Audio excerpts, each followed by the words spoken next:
in, is that baking powder?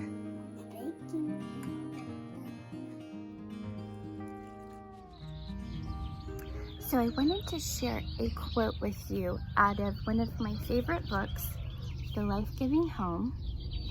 It's a quote by Abraham Joshua Heschel, and he says, "The man of our time is losing the power of celebration. Instead of celebrating, he seeks to be amused or entertained. Celebration is an active state, an act of expressing reverence or appreciation." Sally Clarkson, in her section on Easter Sunday, says, "One of our most celebrated holidays throughout the year, Easter is filled with community, feasting, fun, and of course, joyous celebration of Christ's resurrection." And that is exactly how we feel about it in our home, and want to make this time a very special season of celebrating. So this little guy has been in our family for a very long time. I never remember my mom using him to bake a cake with, but I do remember him occupying a place in our kitchen cabinets for as long as I can remember. And he belonged to my great-great-grandmother, I think. And this last time that my sister came to visit me, she brought him to me, and I am so excited. I wanted to use him in my spring decorating in my kitchen, and then I also wanted to start a new tradition of making a little lamb cake for our Easter celebration meal. And that is what I want to share with you today.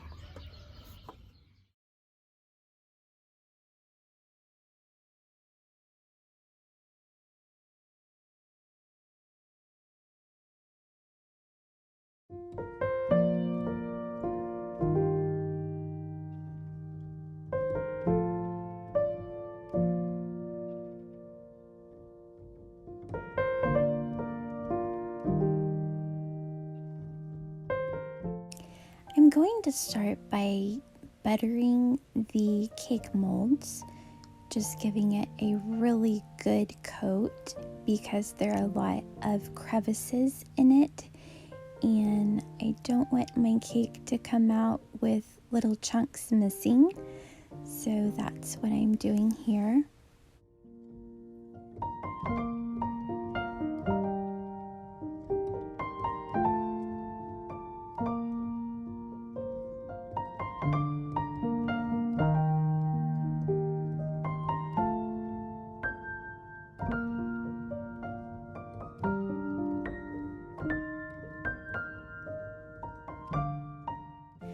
Then I'm going to flour them, and one of the tips that I read on making this cake mold is to stick your molds into the freezer for just a bit, and so I did that and it seemed to work wonderful. For the cake mix, I started with sugar. I looked at several different recipes online, and this is the one that I ended up going with, which is just pretty much a general pound cake batter.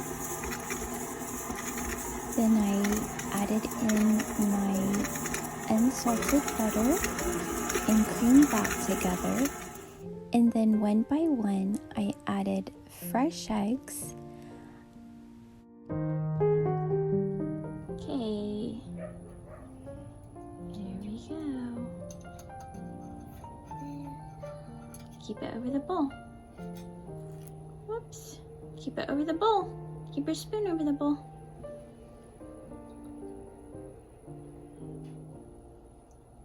Okay, dump it out.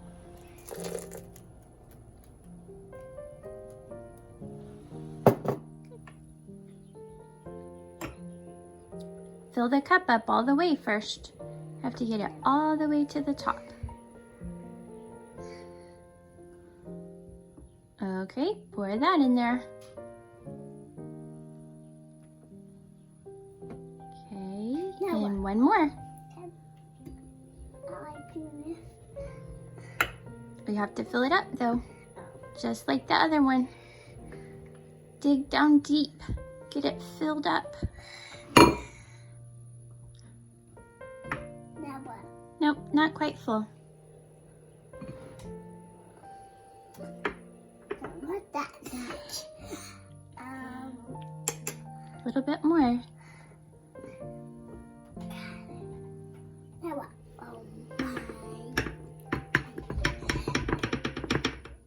There we go.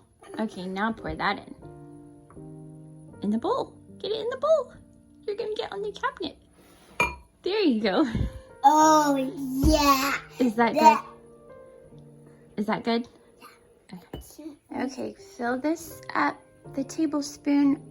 What are you gonna put in it next?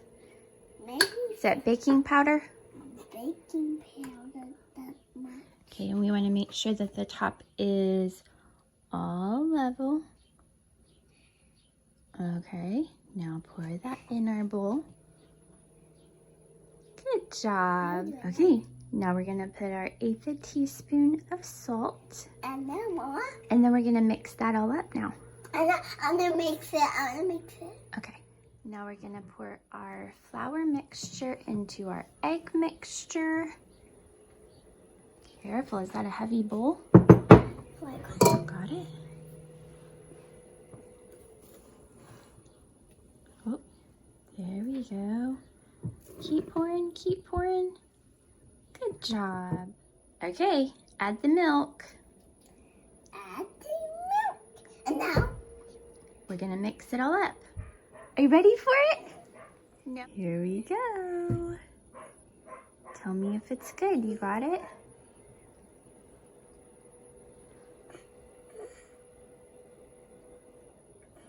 Is it good? What does it taste like? What does it taste like? Peanut butter. Peanut butter. Look who showed up when the cake was made to eat the batter. Is it yummy? Yum. Another tip I read was to insert a toothpick in between the ears of the lamb into the batter. That way to hold it together better as it is baking, since that is the most fragile part of the lamb. When you're getting it out of the pan, it just helps to hold it all together better. And it really did seem to help.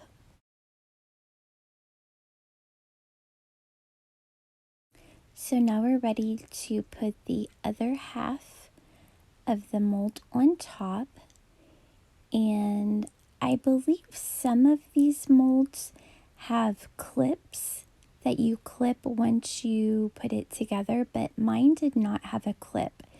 And so I just used some twine to tie it together.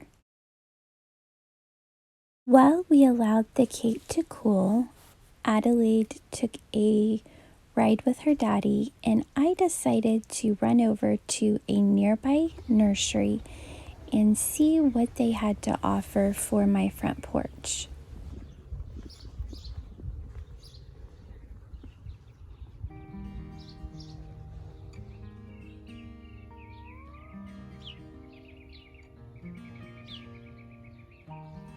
We have a dove nesting here too. Let's see if we can see it. There it is. I love doves. So I wonder what the difference between French time and English time is, taste-wise. If anyone knows, let me know. They look very similar.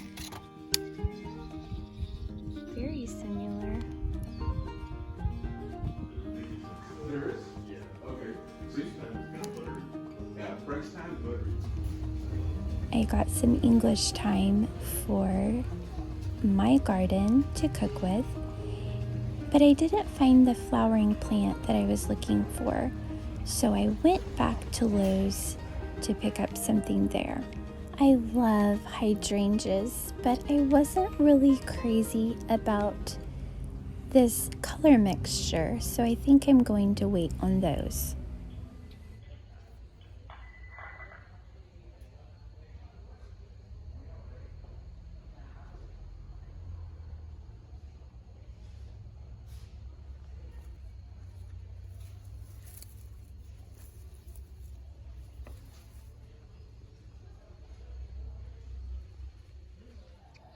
Here's the gardenia, white gardenia that I ended up getting at Lowe's, and I am excited to see how it's going to smell so nice here by our front porch, and I can't wait to see the flowers as they begin to bloom out.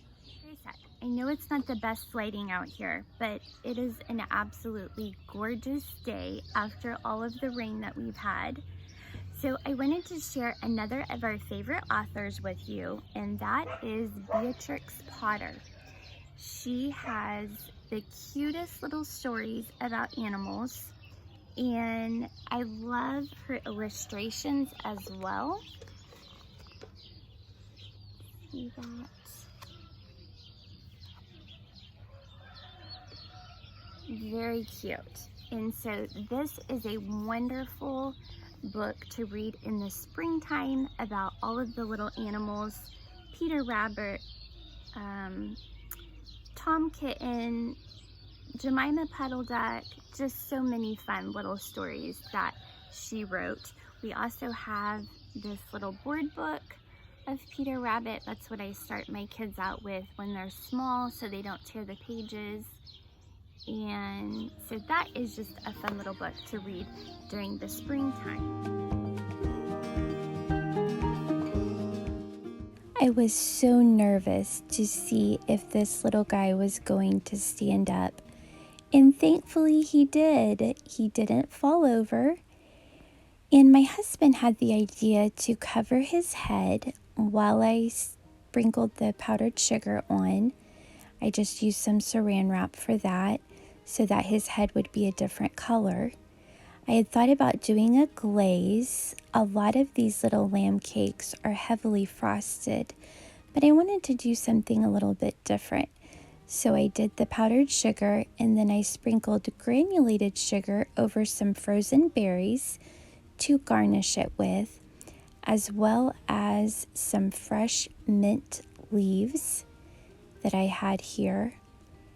But he actually looked really cute with just the simple little twine and mint, even before I added the berries and the fancier bow. To me, this is a wonderful representation of the spotless Lamb that takes away the sins of the world, whose resurrection we celebrate at Easter. Now upon the first day of the week, very early in the morning, they came unto the sepulchre, bringing the spices which they had prepared, and certain others with them. And they found the stone rolled away from the sepulchre. And they entered in, and found not the body of the Lord Jesus. And it came to pass, as they were much perplexed thereabout, behold, 2 men stood by them in shining garments. And as they were afraid, and bowed down their faces to the earth, they said unto them, Why seek ye the living among the dead? He is not here, but is risen. Remember how he spake unto you when he was yet in Galilee, saying, The Son of Man must be delivered into the hands of sinful men and be crucified, and the 3rd day rise again. Maybe this story is very familiar to you, and you've heard it 1,000 times, or maybe this is the first time you've ever heard it, but that is why we celebrate Resurrection and Easter Sunday. Thank you so much for joining us today. I've enjoyed sharing with you how our family celebrates Easter. Let me know in the comments below how you and your family celebrate this time. If you haven't subscribed, please consider doing so and hit the notification bell for more upcoming videos. Have a wonderful week, and I'll see you next time.